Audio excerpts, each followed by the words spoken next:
For more now on the upcoming U.S. Attorney General's testimony on Tuesday, I'm joined by Bob Lehrman. He's a former speechwriter for Vice President Al Gore and a communications professor at American University. Well, we've seen two types of testimony in recent weeks. We saw James Comey, dramatic testimony, but we saw these other intelligence officials who were kind of tight-lipped. Now, are we likely to see a third? Because some people are saying we may see executive privilege invoked by Sessions. What do you expect in this testimony? I think he's kind of a hybrid. You know, he will not be as stuffy as the intelligence people you saw, but he's not the kind of testifier that Comey was. I teach public speaking. From the point of view of a public speaking teacher, I thought Comey was the perfect witness. I mean, I worked in the House and the Senate and the White House. He looked the part. He dressed impeccably. He's 6'8". He was sure of himself, but he admitted things that he had done wrong, which is, people like me know that gives him credibility with people because he seems reasonable. And he said some damning things and carried that off very credibly. Sessions is not a dummy, but I don't think he has that kind of commanding presence.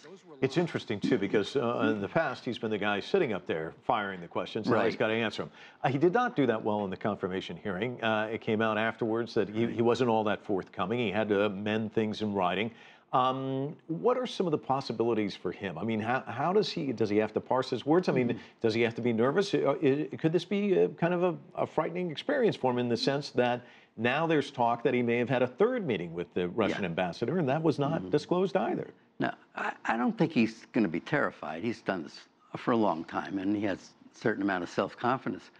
But no, I think he'll get some tough questions. You know, they haven't banned Democratic senators from asking questions, and they'll be tough. They'll say, why didn't you tell us about your communications with the Russians?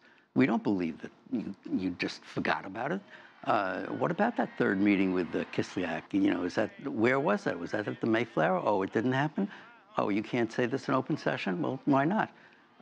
Did you have any role in discussing the firing of Comey because you would recuse yourself with Russia?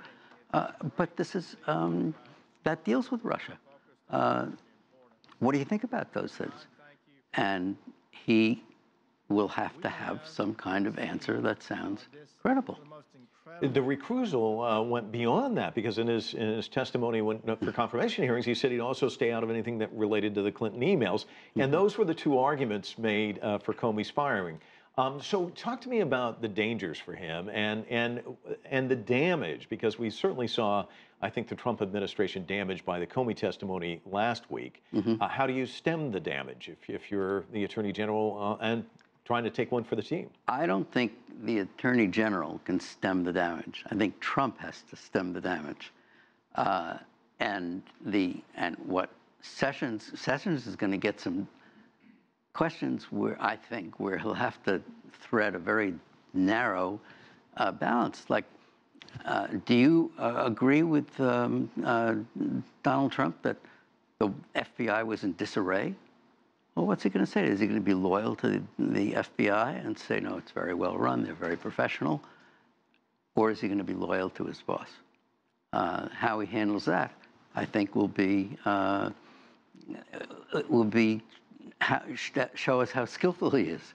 How did Comey's testimony put Sessions in a tough spot? What's some of the things he said about him, and how does he kind of finesse that? Well, I think the toughest thing, this business of hope, the word hope.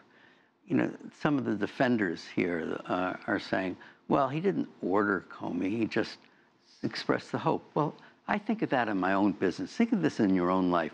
You know, your boss comes in, let's say I'm in the White House, I'm writing for Al Gore, which I did, and he comes over and says, I really hope you'll get that speech into me in an hour. What do? I say, oh, I think I'll go have a bite to eat. Oh, you know, I say, oh my God, I got to write this. Let me work 3 times as hard as I can. So, you know, hope, I mean, I deal in language with politics. You know, hope isn't just some pie in the sky thing. Yeah, Gore got that speech in 58 minutes, didn't he? Bob Lehrman, thanks so much. Really appreciate it. Thank you.